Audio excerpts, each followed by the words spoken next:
Everyone, last class we discussed the multifaceted nature of polymer motion. Now, let's examine the time dependence of polymer motion. This time dependence appears as a relaxation process. Let's start by introducing the concept of the relaxation process. Essentially, a relaxation process is a type of molecular motion. But this process depends on time. In other words, it shows time dependence. Given certain external conditions, a polymer transitions from one equilibrium state through molecular thermal motion and reaches a new equilibrium that corresponds to the external environment. This is a rate-dependent process. It occurs gradually over time.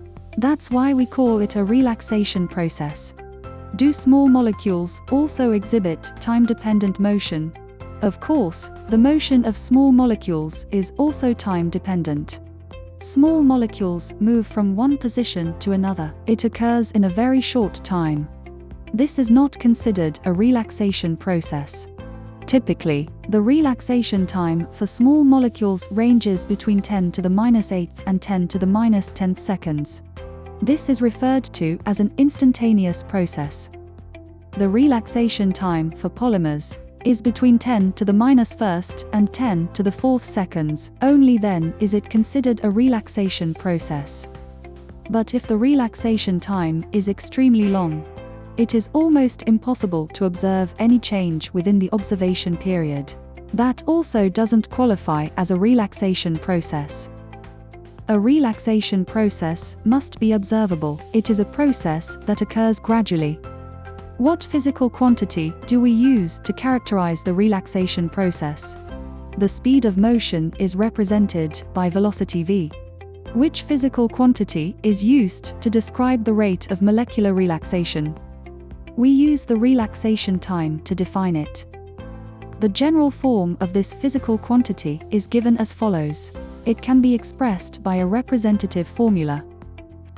For example, at the start of observation in the diagram, the initial value is x0. As time goes by, if we plot the relaxation process as a curve, we obtain a graph showing the change versus time. The physical meaning of tau is the time it takes for t to decrease to 1/e of x0.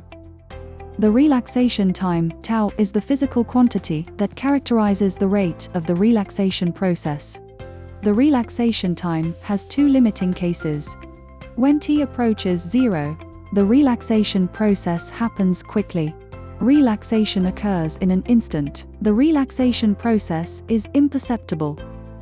When t approaches infinity, the relaxation process occurs very slowly. Additionally, this corresponds to the multifaceted nature of polymers we discussed earlier. Each polymer does not have a single relaxation time. Because the sizes of the motion units vary, the relaxation times also differ. The distribution of relaxation times is broad. Within a certain range, it can be regarded as a continuous distribution. A relaxation time spectrum is commonly used to represent this. Now, let's look at the third characteristic of polymer motion: temperature dependence.